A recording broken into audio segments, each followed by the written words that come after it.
Good morning. ચલો last આપણે ત્રિપરિમાણની અંદર જો કોઈ એક સમમિત આકાર ધરાવતો પદાર્થ હોય તો, અથવા બીજી ભાષામાં કહીએ તો જો દળ વિતરણ સમાન હોય તો એવા પદાર્થનું દ્રવ્યમાન કેન્દ્ર, એ દ્રવ્યમાન કેન્દ્રનો સ્થાન સદિશ શોધવાની રીત આપણે સ્ટડી કરી ગયા.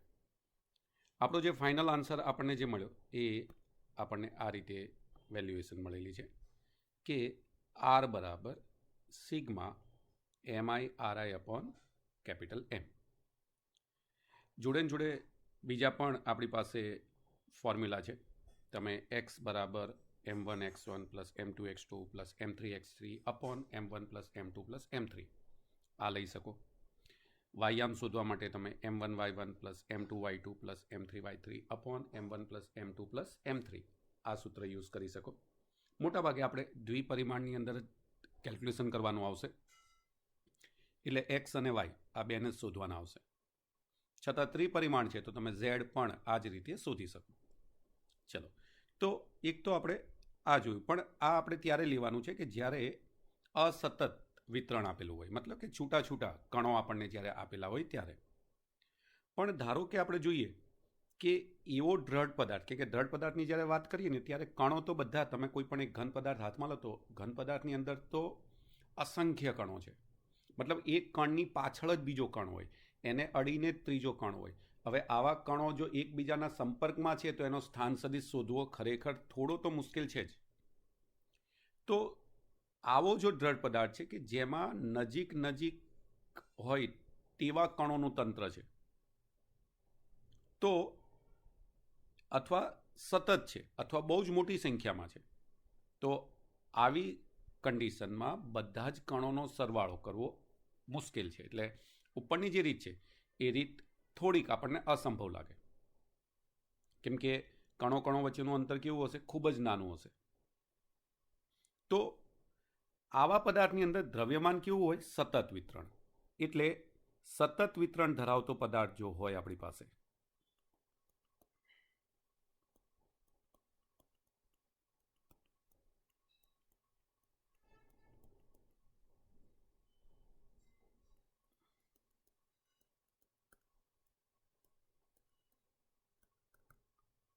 તો આવા પદાર્થનું દ્રવ્યમાન કેન્દ્ર કઈ રીતે શોધવું? આપણે આ રીતનો હવે આપણે અહીંયા એનો ઉલ્લેખ કરીએ છીએ કે આવું જો હોય તો આપણે શું કરીએ. ધારો કે આપણી પાસે એક પદાર્થ છે આવો,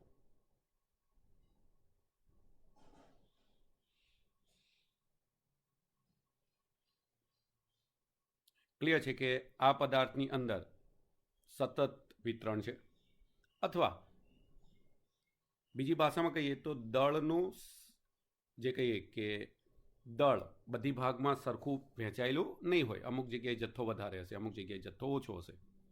તો આવા કેસમાં આપણે શું કરશું? તો આને ઘણા નાના નાના ખંડોમાં વિભાજિત કરી દઈશું. ધારો કે આ ખંડ છે તો નાનો ખંડ ડેલ્ટા m1 લઈએ, આ બીજો ખંડ છે ડેલ્ટા m2 લઈએ, એક ત્રીજો નાનો ટુકડો લઈ લઈએ આનો ડેલ્ટા m3 લઈએ, ચોથો ટુકડો લઈએ ડેલ્ટા m4 લઈએ. સમજો, આ રીતે હું આને કેટલા ભાગમાં વિભાજિત કરીશ? n ભાગમાં. હવે મતલબ કે હું અહીંયા જે પદાર્થ છે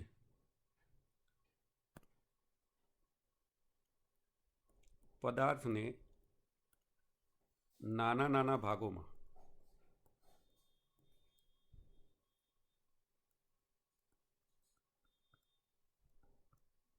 વિભાજિત કરું છું.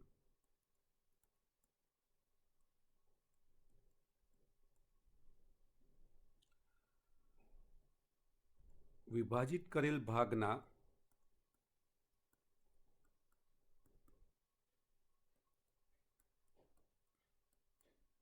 દ્રવ્યમાનો અનુક્રમે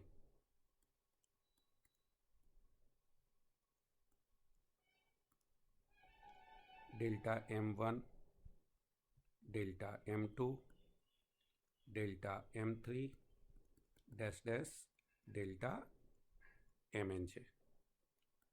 ક્લિયર? તો આપણે એને n ભાગોમાં વિભાજિત કરી દીધું અને દરેક ભાગના નાના નાના જે ભાગના દળ હશે એ દળને આપણે ડેલ્ટાથી રિપ્રેઝેન્ટ કરી દીધા. હવે બીજો પોઈન્ટ કે આ જે ભાગો હશે એના સ્થાન સદીશો પણ હશે. હવે સ્થાન સદીશને રિપ્રેઝેન્ટ કરવા પહેલું આપણે શું કરવું પડે? તો આપણે પહેલાં તો ઉગમ બિંદુ અથવા અક્ષને ધ્યાનમાં લેવી પડે. એટલે અહીંયા ફરીથી આપણે ત્રિપરિમાણિક અક્ષને ધ્યાનમાં લઈએ. તો આ આપણી વાય અક્ષ, આ આપણી એક્સ અક્ષ. ચલો એક્સ અને વાય તો આપણે લીધા અને અહીંયા આપણે ઝેડ અક્ષ લઈએ. તો હવે આપણે જાણીએ છીએ સર ડેલ્ટા m1નો સ્થાન સદિશ. તો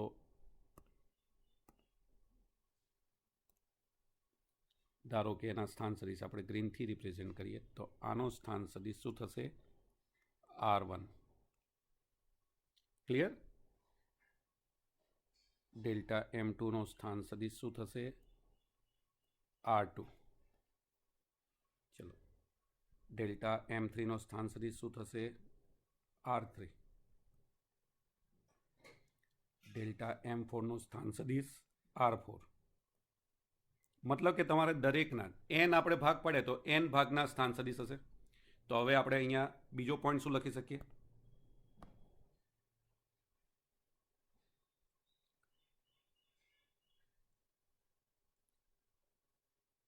દ્રવ્યમાન ભાગોના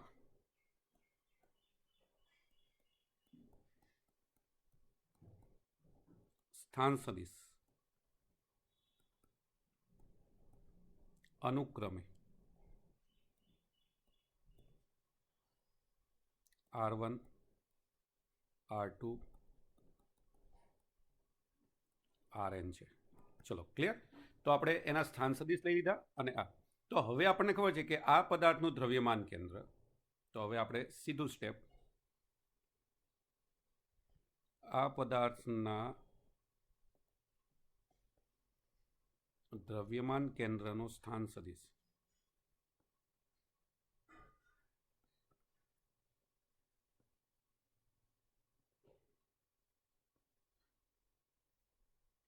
નીચે મુજબ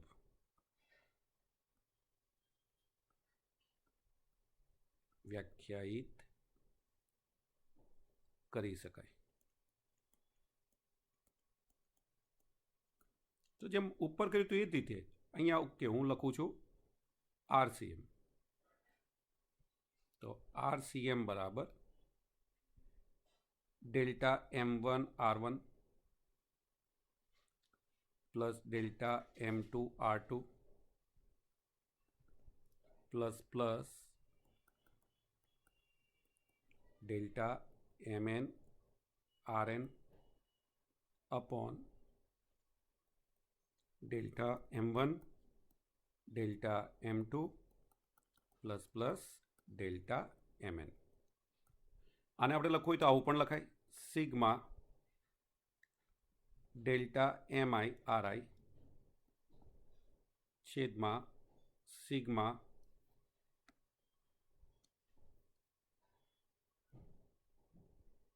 डेल्टा mi લખી શકાય આ રીતે. ચલો જો डेल्टा m टेंड्स टू 0 લઈએ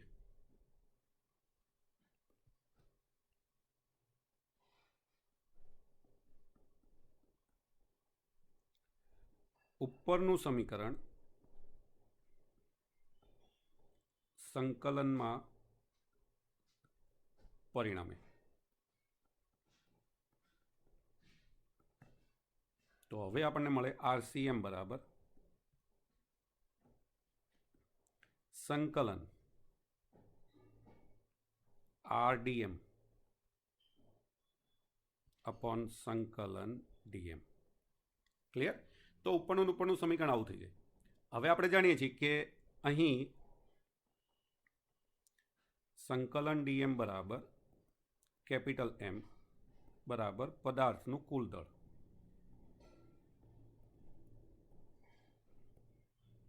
તો હવે આનું આ સૂત્રમાં લખવું હોય તો RCM બરાબર આ છેદમાં m ગણાય. હવે મારે એને આ રીતે પણ લખી શકાય 1/m સંકલન RDM. આ થઈ ગયું જો આપણને સતત વિતરણ ધરાવતો પદાર્થ આપેલો હોય તો આપણું દ્રવ્યમાન કેન્દ્ર શોધવાનું આ સૂત્ર થયું. હવે તમે બુકની થિયરીને પણ આપણે જોડે જોડે જોઈએ તો એ લોકોએ જો અહીંયા એક્સ વાય ઝેડ અલગ અલગ કરેલા છે અને પછી એ બહુ શોર્ટમાં રિપ્રેઝેન્ટ કરેલું છે. મેં અહીં જે રિપ્રેઝેન્ટ કર્યું એવું જ એમણે કરેલું છે, પણ ક્લિયર છે કે મેં તમને થિયરી કઈ રીતે લખવી એના રિલેટેડ સ્ટેપ સાથે કેલ્ક્યુલેશન પુટઅપ કરેલું છે. હવે આપણે જાણીએ છીએ કે RCMના આપણને 3 ભાગો મળે. તો જો હવે આને મારે લખવું હોય તો ઘટક સ્વરૂપે લખતા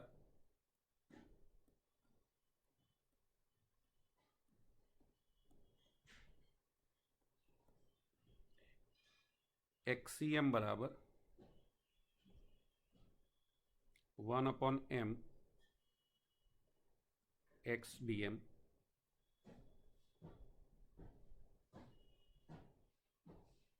અહીંયા આપણે આર સ્થાન સદિશ છે એટલે ઉપર. ચલો YCM બરાબર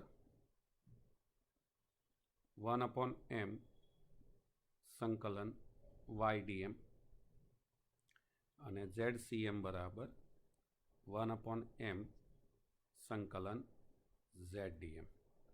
ચલો ક્લિયર.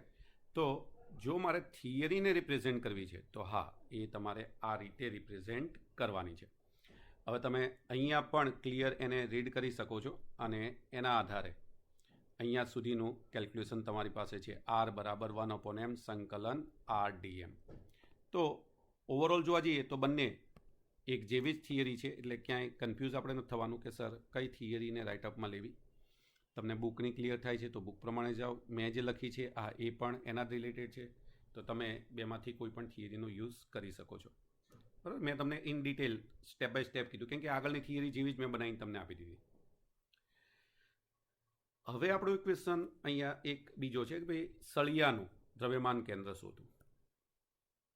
હું તમને પહેલાં અલગ રીતે શીખવાડું છું ને પછી તમે બુકમાં જે આપેલું છે એ પ્રમાણે પછી બેમાંથી જે રીત તમને સહેલી લાગે એ રીતે તમે એને કેલ્ક્યુલેશનમાં લઈ શકશો.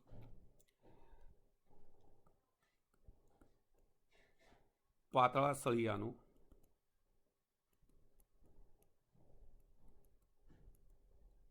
દ્રવ્યમાન કેન્દ્ર શોધવું.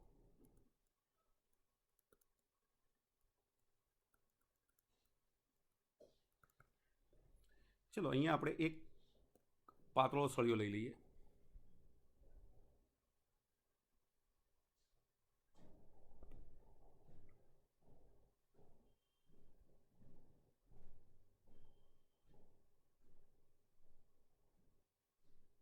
ચલો આ સળિયાને આપણે એક્સ અક્ષ ઉપર મૂકી દઈએ. યાદ રાખજો એકદમ પાતળો છે અને જાડાઈ નથી. આટલું મગજમાં રાખીને ચાલજો કે જાડાઈ વગરનો સળિયો છે. ભલે આપણે આકૃતિમાં એની જાડાઈ બતાવી હોય. એક પારિમાણિક સળિયો એટલે એક પારિમાણિક રચના. એક પારિમાણિક રચના છે તો એને ફક્ત ને ફક્ત લંબાઈ હોય. ચલો આ આપણી એક્સ અક્ષ છે.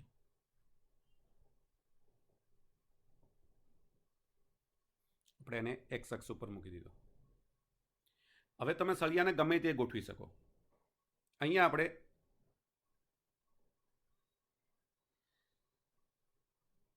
સળિયો એ રીતે ગોઠવીએ કે એનું મધ્ય બિંદુ ઉગમ બિંદુ પર આવે.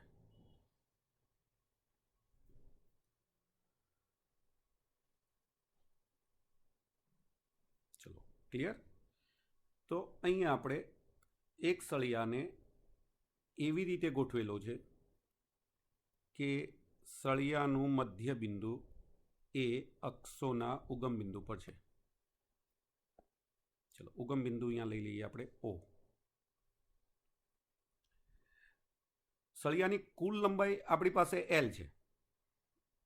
જો આજે હું બોલું છું ને એ વાસ્તવમાં તમારે જ્યાં થિયરી લખતા હોય ત્યારે લખવાનું છે. લંબાઈ કેટલી છે એની L જેટલી. હવે એક્ઝેક્ટ જો એને હું આ રીતે એક્સ અક્ષ ઉપર ઉગમ બિંદુ પર ગોઠવી દઉં તો આપણે બધા જાણીએ છીએ કે સર ઉગમ બિંદુ પર ગોઠવતા એનો એક છેડો એટલે કે આ છેડો કેટલા અંતરે હશે L/2 અને અહીંયા યામ કયા હશે -L/2. ચલો ક્લિયર. કેમ કે એ ઋણ એક્સ અક્ષ ઉપર છે. હવે જેમ આપણે કીધું કે આપણે સળિયાનું દ્રવ્યમાન કેન્દ્ર શોધવું છે, એટલે આપણી પાસે સીધું સૂત્ર એક્સ અક્ષ ઉપર જ છે ને એક પારિમાણિક છે, એટલે એના દ્રવ્યમાન કેન્દ્રના કેટલા યામ હોય? એક જ. એક્સ અક્ષ ઉપર છે એટલે કયો યામ મળશે આપણને? એક્સ યામ. ચલો, તો હવે આપણે આનો એક્સ યામ શોધવા પ્રયત્ન કરીએ. તો આપણું જે સૂત્ર છે સીધું સૂત્ર જ યુઝ કરો આપણે. તો સૂત્ર પ્રમાણે XCM બરાબર 1/m સંકલન XDM, આવું સૂત્ર થાય. સૂત્ર એટલે પહેલાં લખ્યું કે આપણને આના પરથી ખબર પડે કે મારે શું કરવાનું છે. તો પહેલું કામ છે કે મારે ડીએમ એક નાનો ખંડનું દળ શોધવાનું થાય.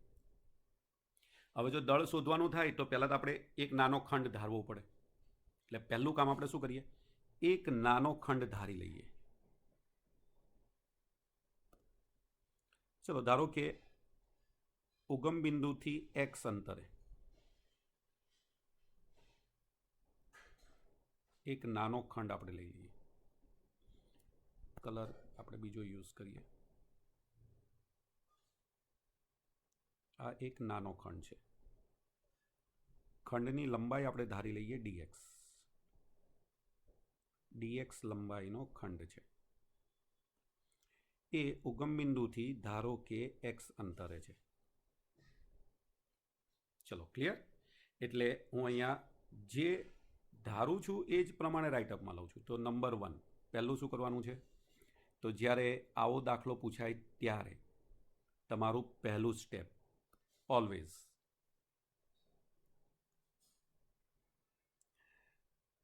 દળ ઘનતા ધારવી.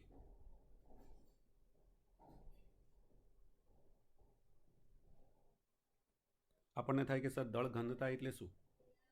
તો યાદ રાખજો, અત્યાર સુધી તમે એક જ દળ ઘનતા સમજી ગયા છો, m/v. દળ ઘનતા 3 હોય. રેખીય દળ ઘનતા,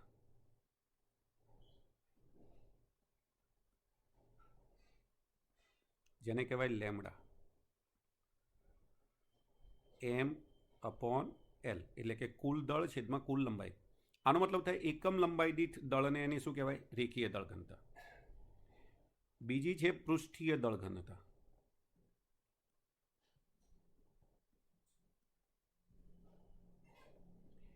એને કહેવાય છે સિગ્મા. m/a. એકમ ક્ષેત્રફળ દીઠ દળ હોય એને પૃષ્ઠીય દળ ઘનતા કહેવાય. અને ત્રીજી જે તમે સ્ટડી કરી ગયા છો, કદીય દળ ઘનતા. આ તમે લોકો બધા જાણો છો. આને શું કહેવાય? રો. m/v. મતલબ કે આપણી પાસે 3 દળ ઘનતાઓ છે, પણ આપણે અત્યારે કઈ ધારવાની છે? રેખીય દળ ઘનતા. ચલો, ક્લિયર? તો ધારો કે સળિયાનું લંબાઈ L છે અને એનું દળ m છે. તો સળિયાની રેખીય દળ ઘનતા કેટલી થશે? m/l. આ આપણું પહેલું સ્ટેપ. હવે બીજું સ્ટેપ, ઉગમ બિંદુથી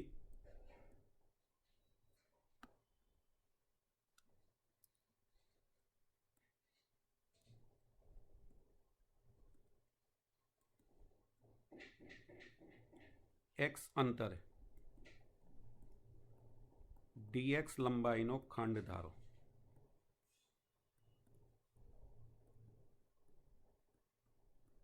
મતલબ કે બીજા સ્ટેપમાં હંમેશા નાનો ખંડ ધારી લેવાનો. ત્રીજા સ્ટેપમાં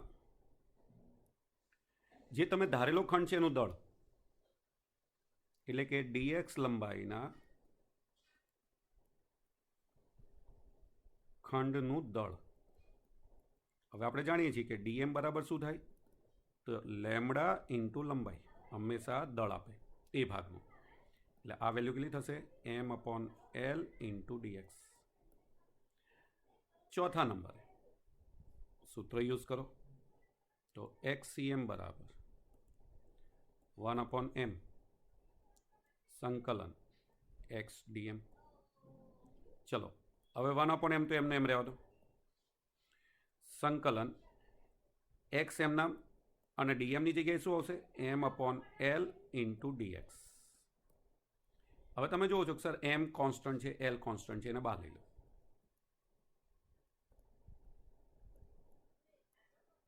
સંકલન એક્સ ડીએક્સ.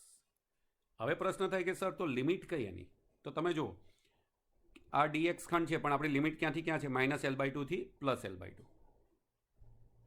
એટલે -L/2 થી +L/2. ચલો ક્લિયર. હવે એ વેલ્યુ અંદર મૂકી દો. એક્સનું વિકલન શું થાય? સોરી, એક્સનું સંકલન 1/L એમ નામ રહેશે. એક્સનું સંકલન થાય x²/2 -L/2 L/2. ચલો upper limit minus lower limit. હવે તમે અપર લિમિટ મૂકશો એટલે L²/4 આવશે. પછી નિયમના માઇનસ. લોઅર લિમિટ મૂકશો એટલે પણ શું આવશે? L²/4. કેમ કે સ્ક્વેર છે એટલે ઋણ નિશાની તો આવશે જ નહીં. જવાબ શું થઈ જશે? 0. મતલબ કે તમારું એક્સીએમ ક્યાં મળ્યું? ઉગમ બિંદુ પર જ.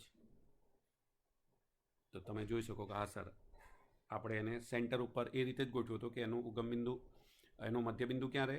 ઓ ઉપર. મતલબ કે પાતળા સળિયાનું દ્રવ્યમાન કેન્દ્ર હંમેશા ક્યાં હોય? તેના મધ્ય બિંદુ પર. અને આપણને ખબર છે કે સર મધ્ય બિંદુ એટલે એનું એ આમ જોવા જઈએ તો ભૌમિતિક કેન્દ્ર જ છે. અને એટલે જ એનું દ્રવ્યમાન કેન્દ્ર અને ભૌમિતિક કેન્દ્ર બંને એકબીજા ઉપર શું થાય છે? સંપાત થાય છે. ચલો આ થઈ ગઈ ગણિતીય મેથડ. ગણતરી કરીને અને સૂત્રનો ઉપયોગ કરીને તમે કેલ્ક્યુલેશન કરી શકો. બુકમાં તમે જોશો તો બુકમાં શબ્દોથી રિપ્રેઝન્ટેશન કર્યું છે, બરાબર. તો અહીંયા પણ એમણે ડાયાગ્રામ તો જે ધારેલો છે એ આપણે જે ધારેલો છે એવો જ ધારેલો છે કે મોટાભાગે સળિયો એ રીતે જ ગોઠવેલો છે કે એનું દ્રવ્યમાન કેન્દ્ર ક્યાં રહે? મધ્ય બિંદુ પર, એટલે કે ઉગમ બિંદુ O પર. એક્સ અક્ષ ઉપર સળિયાને મૂકી દીધેલું છે. ચલો ડાયાગ્રામમાં તમે જુઓ છો આ બાજુ x અંતરે ડીએમ ખંડ ધારેલો છે, તો પેલી બાજુ પણ -x અંતરે એવો ડીએમ ખંડ મળે. કેમ કે આપણને ખબર છે કે સર આ સમમિત આકાર છે. સમમિત આકાર છે તો બંને બાજુ સરખા અંતરે આપણને સરખા દળના પદાર્થો મળવાના છે. ચલો તો હવે શાબ્દિક એમણે શું કર્યું? તો અહીંયા જુઓ પહેલો પોઈન્ટ. હવે કમ્પ્લીટ આ બુકના પોઈન્ટ્સમાં ધ્યાન આપશો. એક પાતળો સળિયો કે જેની લંબાઈ, જેની પહોળાઈ અને જાડાઈ અથવા ત્રિજ્યા તેની લંબાઈ કરતાં ઓછી હોય, મતલબ કે એને અવગણવાની છે. સળિયાની લંબાઈ x અક્ષની દિશાને સમાંતર દિશામાં મૂકતા અને ઉગમ બિંદુને તેના ભૌમિતિક કેન્દ્ર પર લેતા, એટલે કે ઉગમ બિંદુ અને એનું મધ્ય બિંદુ બંને એકબીજા ઉપર સંપાત થાય. ચલો પરાવર્તન સમિતિને લીધે આ સમમિતિ છે. યાદ રાખજો, પરાવર્તન સમમિતિ એટલે ડાબી બાજુ x અંતરે આપણને ડીએમ ખંડ મળે તો જમણી બાજુ આપણને x અંતરે ડીએમ ખંડ મળે. હા, ડાબી બાજુ આપણે -x લઈએ છીએ તો જમણી બાજુ આપણે +x લઈએ છીએ. મતલબ કે સમમિતિનો અહીંયા મતલબ એવો થાય કે પ્રત્યેક x પર સ્થિત સળિયાના દરેક ડીએમ ખંડને સમાન ડીએમનો ખંડ એ -x પર પણ રહેલો છે. હવે એનો મતલબ કે આવી બે જોડ લઈએ તો x ડીએમ એક બાજુ પ્લસ આવશે અને બીજામાં x ડીએમ કેવો આવશે? માઇનસ. એટલે કે સંકલનમાં આવી દરેક જોડનો ચોખ્ખો ફાળો શું થાય? 0. અને તેથી x ડીએમ પોતે પણ શું થાય? 0. એનો મતલબ કે આવી બધી જોડનો સરવાળો કરીએ તો અગેન 0 જ આવશે. 0 આવશે મતલબ કે એનું દ્રવ્યમાન કેન્દ્ર ક્યાં આવ્યું? 0 ઉપર. 0 એટલે ઉગમ બિંદુ પર. તો આમ સમાંગ પાતળા સળિયાનું દ્રવ્યમાન કેન્દ્ર તેના ભૌમિતિક કેન્દ્ર સાથે એકરૂપ છે. બરાબર. પરાવર્તન સમિતિને આધારે આ સમજી શકાય. તો પરાવર્તન સમિતિ એટલે આપણે જેમ અરીસા સામે ઊભા રહીએ તો અરીસામાં આ બાજુ આપણે x અંતરે આપણું પ્રતિબિંબ છે, તો પ્રતિબિંબ અરીસામાં આપણને x અંતરે મળે તો આપણે x અંતરે જોઈએ. મતલબ કે બંને બાજુ કેવી હોય? સરખી જ હોય. આને પરાવર્તન સમિતિ કહેવાય. બરાબર. એટલે જ એને પરાવર્તન કહેવાય છે, બીજું કોઈ મતલબ નથી ત્યાં. મતલબ કે જેટલા પણ સમમિતિ ધરાવતા પદાર્થો છે એ સમાંગ, વલય, તકતી, ગોળાઓ અને વર્તુળાકાર કે લંબચોરસ આડછેદના બધા જ સળિયાઓ પર લાગુ પાડી શકાય. અને એના કારણે આવા બધા જ આકારોના દ્રવ્યમાન કેન્દ્ર હંમેશા તેના ભૌમિતિક કેન્દ્ર પર જ હોય. બરાબર. એટલે પોઈન્ટ ખાસ તમે યાદ રાખજો કે જે સમમિત આકારો છે, ખાસ કરીને તકતી છે, ગોળો છે, વર્તુળ છે, લંબચોરસ છે, ચોરસ છે, ત્રિકોણ છે, આ બધા પદાર્થો માટે તેમના દ્રવ્યમાન કેન્દ્ર તેમના ભૌમિતિક કેન્દ્ર પર સંપાત થયેલ હશે. ચલો ક્લિયર. તો બે થિયરીને કમ્પ્લેટ ટ્રાય કરવાની છે, સમજવાની, બરાબર, અને રાઇટઅપમાં લઈ લેવાની છે. Thank you.